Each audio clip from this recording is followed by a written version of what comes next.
What's up, everybody? This is MJ coming at you with another episode of The Social Introvert and the very first simulcast episode of The Social Introvert. So, very exciting night. Pretty sure I'm going to title these simulcast episodes as Late Night with The Social Introvert. I've been doing a couple other confessional type videos on my YouTube channel that kind of look like this. But the more I started doing this, I kind of like the vibe of these videos. It's like really intimate, and that's kind of what I want my show to be about. So we just rolling with it, man. We rolling with it, and however it looks is however it looks right now, man. I'm just trying to make things happen, and we'll see how it goes. So for those tuning into the podcast, listening via Anchor, Spotify, iTunes, Google Podcasts, or whatever platform that you use to listen to podcasts, thank you so much for tuning in. For those tuning in via YouTube and actually watching this video right now, big ups to you guys too.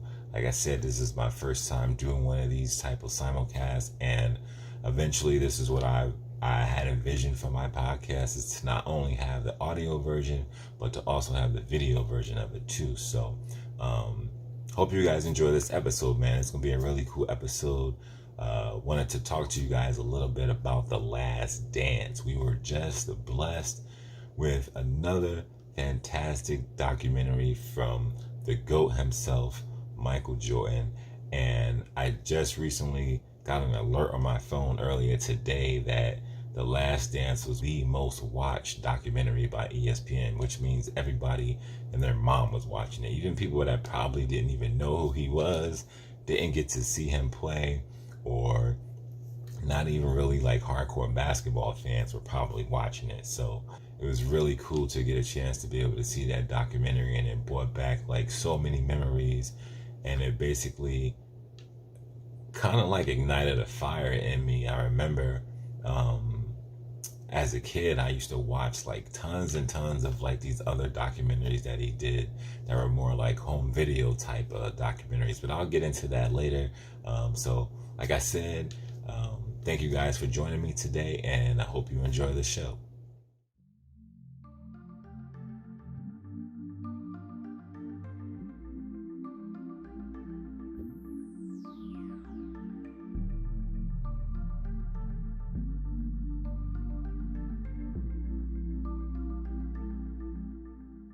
So, let's see, I don't know how many weeks ago. It was probably, there was 2 episodes aired every night. So it was about 5 weeks ago when the series, or the docu-series, like first aired on ESPN.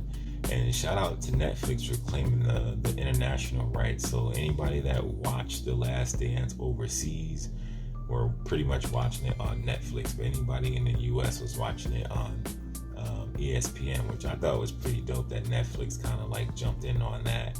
And Netflix is coming. I mean, this is a little sidetrack, but you know, all the big networks out there, just beware, mark my words, like Netflix is coming, man. They're gonna end up being one of the biggest media companies in the world, if you ask me. This is just a matter of time before they start gunning for companies like, you know, HBO and Showtime and, you know, those type of companies. I mean, you know, we all have Netflix. We all enjoy Netflix. So shout out to Netflix for doing that. But I wanted to start off by just kind of like recapping. Everyone, if you're tuning into this right now and you happen to watch the documentary, I don't want to bore you too much with stuff that you already watch. But there is like these little like segments that they had in between. I guess you could call them commercials. Like during the commercials, they had like these little segments where NBA players and entertainers and celebrities would like come on and kind of like share their stories about, you know, little like Chicago Bulls stories or like Michael Jordan stories and things like that. So it just like, it made me want to share some of the things that how Michael Jordan impacted my life, how, you know, that Bulls team impacted my life. I think one of the things that they touched on a little bit, they didn't really go like super deep into it, but I think this is probably where I guess I got my first taste of Michael Jordan was when he was doing the dunk contest. When he was doing the dunk contest, it was like always a constant battle between him and Dominique Wilkins. And there's even one year, like tons of Dominique fans would say that he got robbed.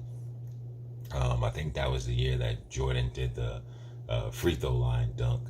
I vividly remember like those dunk contests, and I was just remembering like seeing Jordan and the creativity that he had, because back then I don't even think they really like practiced, especially Jordan. I remember watching a lot of the documentaries that he did back in the day, and he was like, he never prepared for dunk contests. Like he would just create midair. Like he would just, go in, and as he's going to the rim, like he would just create dunks like while he was in the air. And that's what made it so special. Like now don't get me wrong, like now the dunks are just like insane. They're just like video game dunks, but that's like almost like where they get the concepts from. Like they might see a dunk in a video game or something like that, and they just try and recreate it in real life.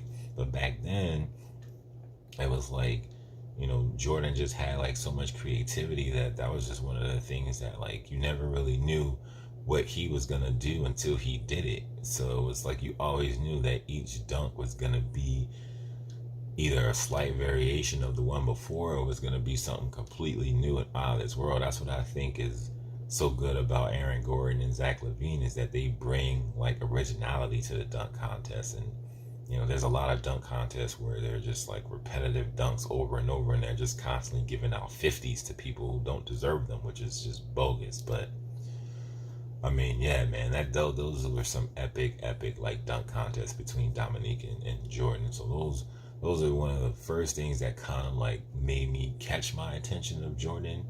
And then I believe when I really started to pay attention, and when I was old enough to actually like really like start paying attention to basketball, was during the 92 Olympics. Before we jump into talking about the 92 Olympics, I just wanted to like briefly talk about like as the show started to progress, they started to like, go through the times. And there was a time in Jordan's career where it was like it almost like paved the way for pretty much how all NBA teams go through right now. Like if you notice, there's like a path that like every team has to go through in order to get to the title. So it's like almost predictable when a team is on the verge of winning a title. And I believe the same thing happened to the Cavaliers. The same thing happened to Golden State. Like they get to a point where and it seemed like it was about to happen to the Clippers before they decided to break up the team, which made it like completely surprising that they did. But it's almost like teams have to like struggle to get over the hump, and they always have that one team that they just can't get past. And then once they get past that team, they either end up losing in the finals, and then they come back and they win it the following year. And that just seems like that's the recipe for it. So it's like when they talked about the history of Chicago just being straight garbage, like in the beginning when Jordan first got there, and then all of a sudden he just like completely turned that franchise around. And then now all of a sudden now they're in the Eastern Conference Finals going against Larry Bird and their big three, and just taking them down to the wire. They ended up losing, but it was like it was crazy to see this how much like fire that this guy had to come in and just take on teams pretty much by himself, because it was really didn't have any help at that time. So like for him to put up 63 against Bird, McHale, and Parrish, and a bunch of other Hall of Famers, Danny Ainge, like that's pretty crazy, bro. Like that is pretty crazy. And he was young too at that age. It wasn't like he was a wily vet. Like he was still young, and he was just out there hooping, man. He was just out there hooping. And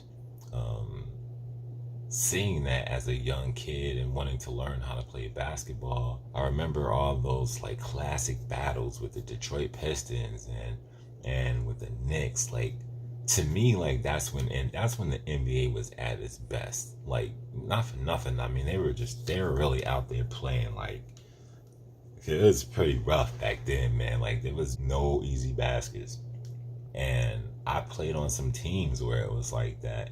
And it's definitely like not like that now. Not in high school, not in college, definitely not in the NBA. Like NBA is so far away from what it was back then that the whole concept of rivalries is just not, it's just not there, man. I remember when the NBA used to come on NBC on Saturdays, and I used to look forward to those like classic like Knicks Bulls rivalries, because you knew that the Knicks hated the Bulls. Like they hated them. So it was like no matter what, you knew you were gonna see some type of like rough battle. It didn't matter what the score was, you knew it was gonna be like some crazy battle.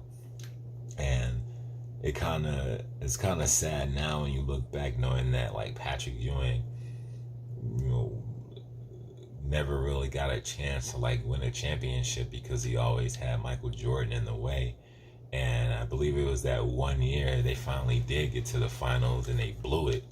But still, I mean, that pretty much sucked for a lot of other teams in the league too. I mean, it happened to, you know, Charles Barkley. You know, he prevented a lot of guys from getting titles. And, you know, that's just as unfortunate that there is when you look at the league right now. There's a lot of guys in the league right now that have championship rings that you probably never even heard of before. But you think about some of the greats that don't have rings, it just, you know, it almost makes you wonder how much does having a championship ring solidify your legacy as an NBA great? I mean, when you think about some of the greats that don't have championships, it's like, does having one or two championships like propel you past like some of the greats that don't have it? I don't think so. So it's like almost makes you wonder, like, unless you're in that category where you're talking about like Kobe and Jordan, like having 5, 6, Shaq, like those guys that have multiple championships.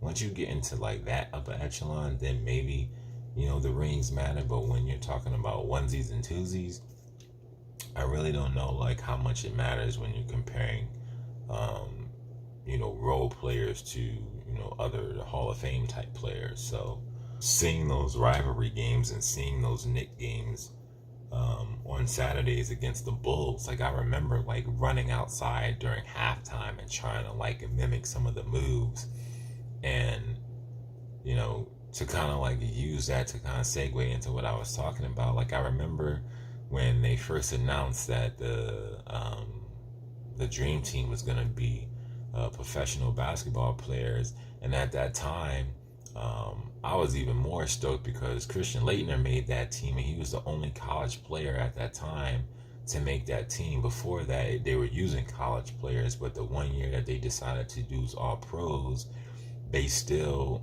had Christian Laettner be on that team, and I think that was the year that Christian Laettner won Player of the Year. And you really don't even see him in any of the footage. Like, he really didn't even get to play because, like, that was the greatest team ever assembled. I mean, like, that team was just, like, off the chain. There was no way Christian Laettner was going to get burned on that team. He was pretty much there for an insurance policy, which, when you think about it, you see these guys that end up playing on these teams. Like, Anthony Davis is a prime example. Like, Anthony Davis ended up playing on the Olympic team when I don't think he necessarily was supposed to. He was coming into the NBA, and he was a rookie, and he learned so much from being around guys like Kobe and LeBron and Durant and Carmelo, and now he's like one of the top players in the league. So it's like being around that type of talent and being around those individuals that have high basketball IQs, like, it only can help but wear off, especially if they're sharing with you, you know, inside tips on how to like work on your game and like things that you can do to get better and take your game to the next level. So it's kind of surprising that didn't happen to Christian Laettner, but that 92 team was like a whole different beast. But I remember recording a lot of the Dream Team games, and I would like watch them over and over and over again, and I would like constantly watch Jordan and Scottie Pippen, specifically because at that time I was a Bulls fan, and I would like watch them like over and over and over again.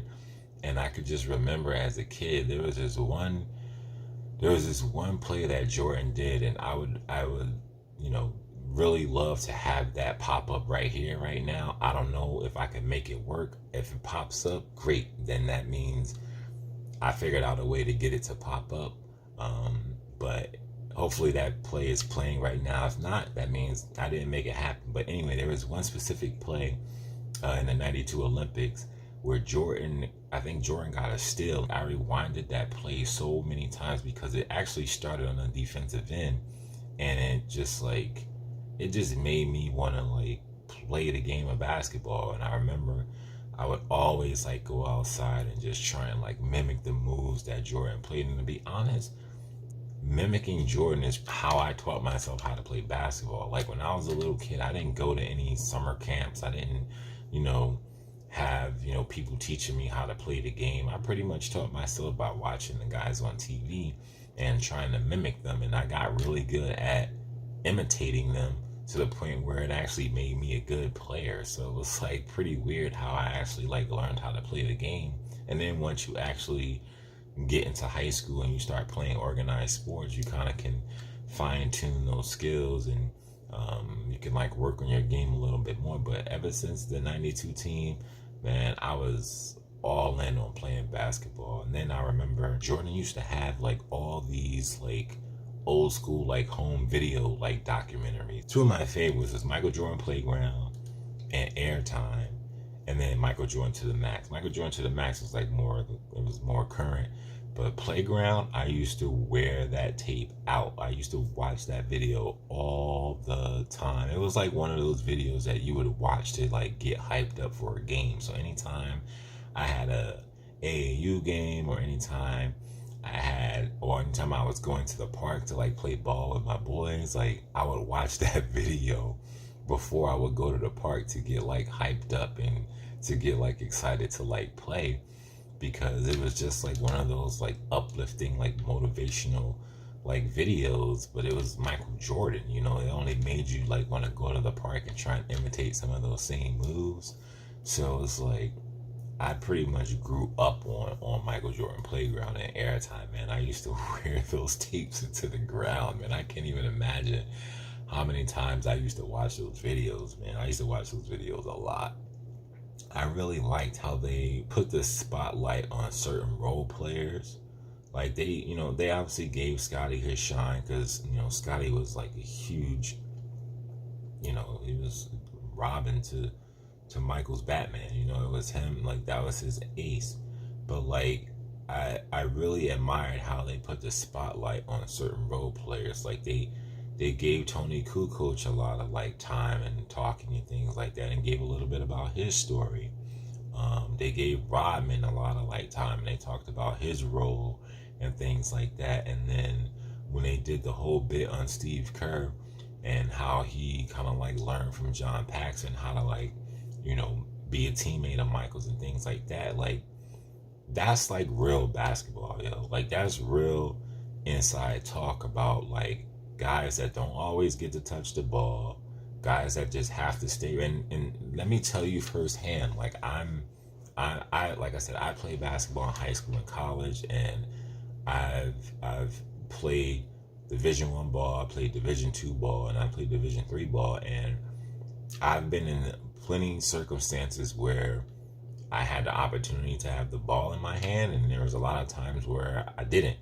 So being able to have to be one of those guys to either come off the bench and just be ready at the drop of a dime, that takes a lot of skill, and it takes a lot of talent to be able to be in the game mentally when you're sitting on the bench for a long period of time, and then all of a sudden, like in any given scenario in the game, you need to just go in and knock down a jump shot, or knock down a three, or knock down like crucial free throws and things like that. Like there's a lot of pressure for those type of players that don't necessarily get the headlines, or they don't get the big deals, or they don't get the big endorsements, but those are the guys that like make the teams tick. Those are the guys, those are the glue guys, you know what I'm saying? And I thought it was like a really cool bid that they, gave Steve Kerr like that opportunity to shine. Like not only did they give him the opportunity to shine in a documentary, but during the course of his career with the Bulls, like obviously he gained that trust.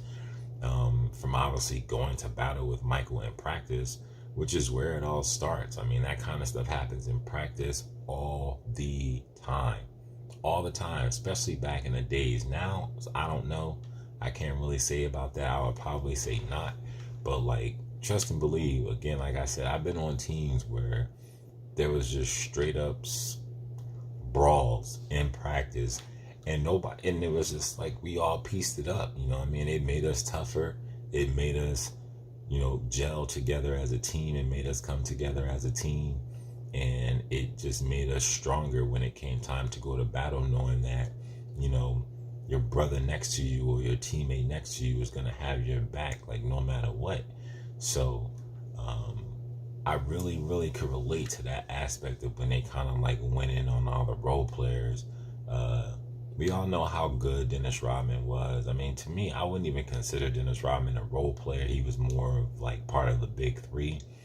And speaking about big threes, there's always like the constant debate about like super teams and things like that, especially now because a lot of the players now are taking control over where they go, which is what they should be doing. Like, the players should have control over like what teams they play for, how long they play for. They're just having more control over their destinies and things like that. But when you look back on that, you look back at some of those teams, like I said earlier, like you had Bird, like the Celtics had a big three. They had Bird, they had Parrish, and they had McHale. Like, at one point in time, the Houston Rockets had a big three. They had Charles Barkley, Hakeem Olajuwon, and Clyde Drexler. The Showtime Lakers, I mean, they had Magic, they had Worthy, they had Kareem. Like, they had a bunch of, like, there was some other big threes out there. And even when Barkley was in Phoenix, they had Kevin Johnson, they had Dan Marley, and they had Charles Barkley. Like, they had a lot of big threes back in the day. But yeah, like, it was just one of those things where that like slightly gets overlooked, but I guess it's because like those things kind of happen organically as opposed to now where it's just like the players have more control of like where they go and who they get to play with. There's two other like really cool aspects of the documentary that one of them I didn't really know about, and another one I knew a little bit about, but it was cool to get more of like an inside look. Number one, I didn't know, like, I don't know how, I mean, I followed sports, but a lot of times you don't get to know the management side of teams, especially when you're just a casual fan. If you're a diehard fan, then, you're reading the papers and you're finding out info. And this was, before having access to anything online, like, really, like, took over, right? Like, this was a long time ago where things was just basically in a newspaper, and like maybe you can find some stuff online, but everything was either word of mouth or you had to watch like ESPN or something like that. And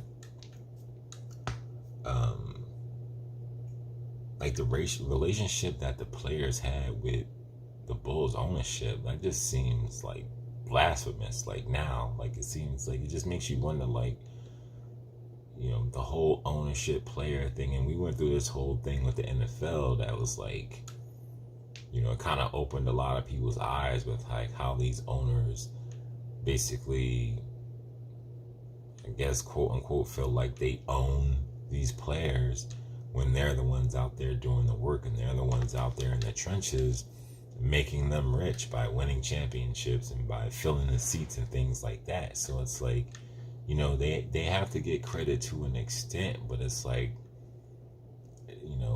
when it comes to the whole thing about, it's a business and, you got to do things, to protect your business, it just almost makes sense. Like, there has to be a fine line between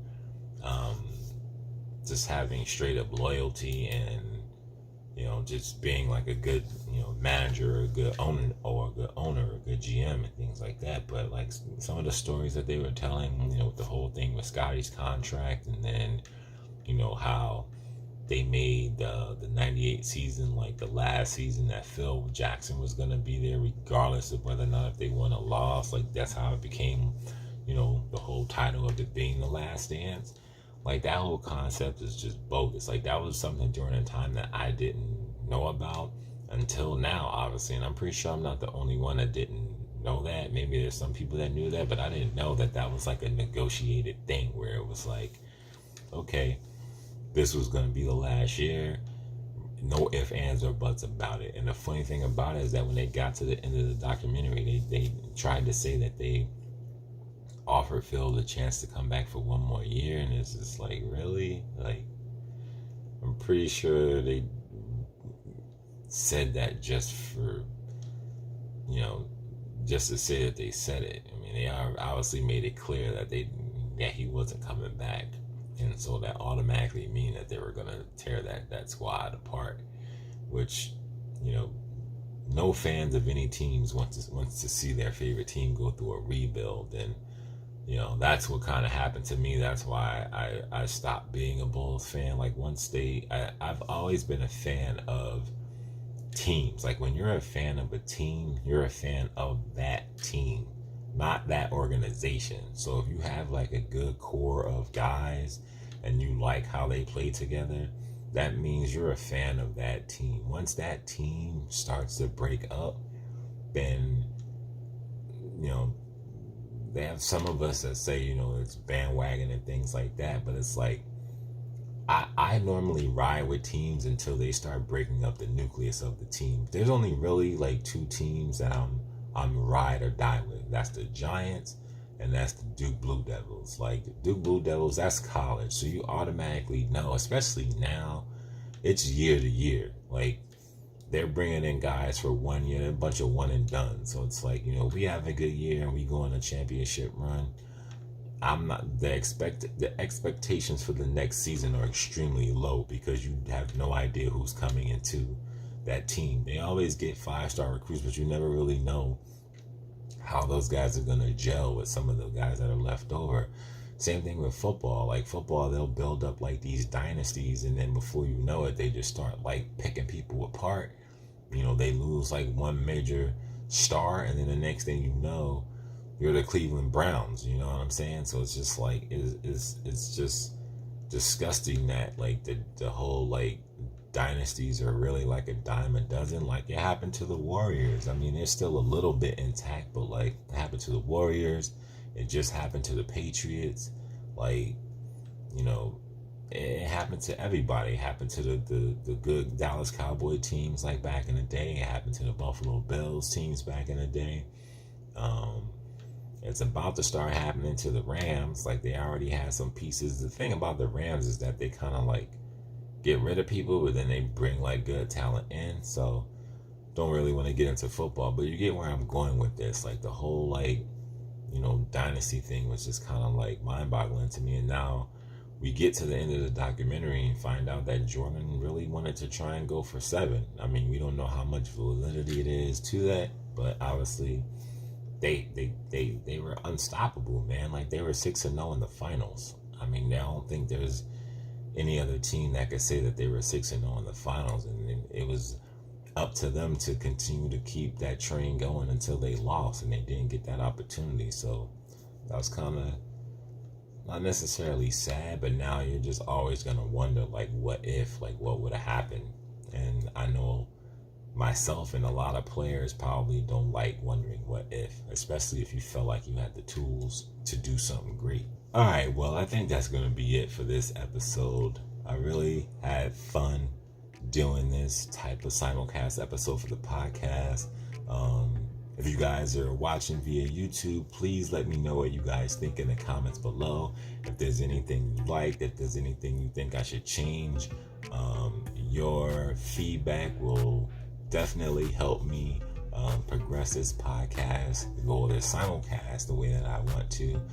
But definitely be on the lookout for more like confessional type videos from me that are kind of like in this format. But I'll have them, organized on the channel pretty good so you guys know which one's which.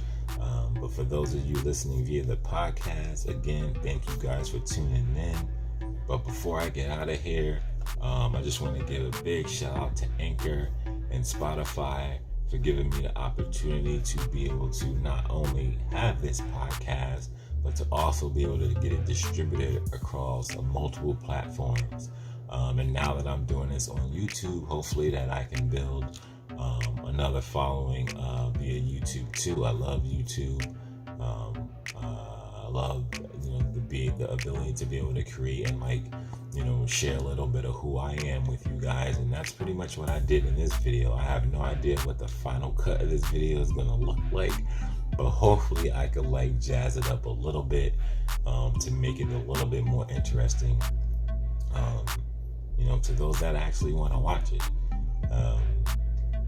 But if the video is not your thing and then you want to check out the podcast is available on all major platforms. It's available on Apple Podcasts, Google Podcasts, Spotify, Pocket Cast, Castbox, and a bunch of other ones. Or you could hit me up on social media. The Social Introvert is on Instagram at The Social Intro and on Twitter at The Social Intro _. So you can hit me up there. I always will update whenever I'm dropping a new episode, so you'll get a notification there. And I think that's going to be a wrap for this one. So until next time, guys, peace.